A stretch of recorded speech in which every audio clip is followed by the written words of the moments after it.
सरकारी विभाग में कार्यरत संविदा ठेका कर्मियों ने शहीद स्मारक कंपनी बाग रोड पर राहगीरों से भीख मांग अनोखा विरोध प्रदर्शन किया। प्रदेश सचिव यश जोशी ने कहा कि सरकार हमें भीख मांगने पर मजबूर कर रही है। इस भीख में हमने 183 रुपए जुटाए हैं जो खाली सरकारी खजाने को भरेंगे। उन्होंने कहा पिछले कई सालों से संविदा कर्मियों का लगातार शोषण किया जा रहा है, जबकि सरकारी विभाग की अधिकतर कार्य संविदा कर्मियों द्वारा किए जा रहे हैं। कल के बजट से संविदा कर्मियों को बड़ी आस थी, लेकिन संविदा कर्मियों या ठेका कर्मचारी पर बजट में कोई ध्यान नहीं दिया गया। वह प्रदेश के मुखिया भजनलाल से RLSDC की मांग 15% वेतन बढ़ाने, ठेका पद्धति समाप्त करने पर हर महीने 4 छुट्टी बिना वेतन कटौती दिए जाने की मांग करते हैं।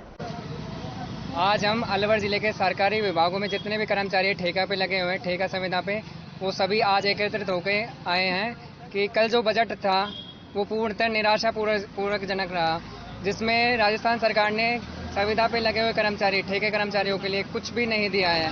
इसमें RLDC जो हमारी मुख्य मांग थी, हमें आशा थी कि RLDC लागू किया जाएगा, परंतु उन्होंने ना तो RLDC के लिए कुछ कहा है, ना ही ठेके कर्मचारियों को वेतन वृद्धि बढ़ाने के लिए बोला गया है।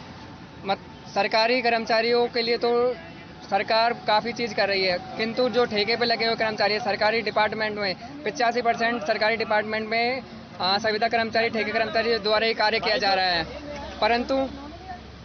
परंतु जो बजट घोषणा है वो हर साल की तरह हर बार निराशाजनक रहा है कि ठेके कर्मचारियों को ना शून्य के बराबर कुछ नहीं मिल रहा। ये रेवड़ियाँ जो बांट रहे हैं राजस्थान सरकार, हमारे प्रति बिल्कुल उपेक्षा रखी जा रही है। हम राजस्व डिपार्टमेंट और मुख्यमंत्री भजनलाल सरकार को ये कहना चाह रहे हैं कि आपके पास यदि धनकोष, राजकोष नहीं है तो हम भीख मांगकर उस राजकोष को इकट्ठा करके भरेंगे और उसमें आगे जो भी हमारे लिए जो बजट निकलेगा उसमें हम सरकार से अपील ही करते हैं कि हमारे लिए कुछ अच्छा करें, कि RLDC जो हमारी मुख्य मांग है उसको पूरा करें।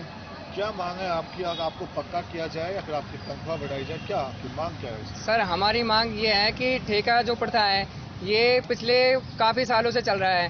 सरकारी विभागों में ठेका कर्मचारियों का शोषण हमेशा से हो रहा है। हम उसको पूर्णतः बंद चाहते हैं। पिछले पूर्व बजट में जो अक्टूबर 2023 में निकला था पूर्व गहलोत सरकार के में, उसमें उन्होंने कहा कि राजस्थान में ठेका प्रथा पूर्णतः बंद कर रही है, परंतु वो चुनावों के कारण ठंडे बस्ते में चले गई। उसके बाद भजनलाल सरकार ने भी बोला था कि भाई हम ठेका प्रथा खत्म कर देंगे और RLDC बोर्ड का नोटिफिकेशन जारी करके उसमें आप सभी को लिया जाएगा, किंतु अभी तक इस तरह का कोई भी नोटिफिकेशन सरकार ने जारी नहीं किया। हमें अपेक्षा थी कि कल जो बजट निकलेगा उसमें हम सभी कर्मचारियों के लिए कुछ तो अच्छा होगा, परंतु नहीं किया गया।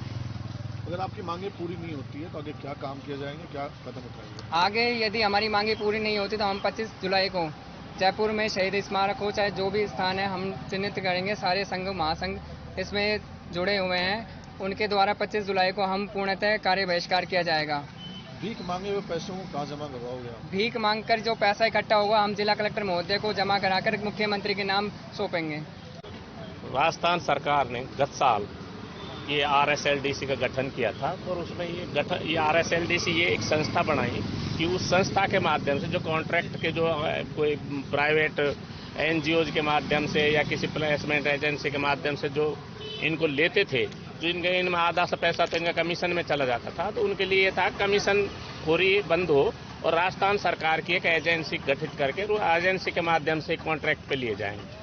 लेकिन उन्होंने संस्था भी RSLDC का गठन भी किया, उसका प्रोसेस भी किया, लेकिन अब जो बीजेपी की सरकार आई तो इन्होंने भी आश्वस्त किया कि भाई हम कर रहे हैं, प्रोसेस में है, लेकिन उन्होंने कुछ नहीं किया। अब ये बजट में भी इन्होंने सबने सोचा कि बजट में शायद इस तरह कोई निर्णय करके इसको इम्प्लीमेंट करेंगे, लेकिन वो अभी नहीं हो पाया। तो इसलिए बाध्य हो गए इनको ये करना पड़ा इस संगठन को कि भाई कि हम कोई इस तरह से भीख मांगे पब्लिक से और उन पैसों को इकट्ठा करके हम राजस्थान सरकार को सुपुर्द करें कि भाई राजस्थान सरकार आप तो हमको नहीं दे रहे, लेकिन हम पब्लिक से इकट्ठे करके जो पैसे हैं वो हम आपको दें और हमारी इस योजना को इम्प्लीमेंट करें और हमको उसको रेगुलाइज करें या एक ऐसी संस्था से राजस्थान सरकार की एजेंसी के माध्यम से हमको काम रखें।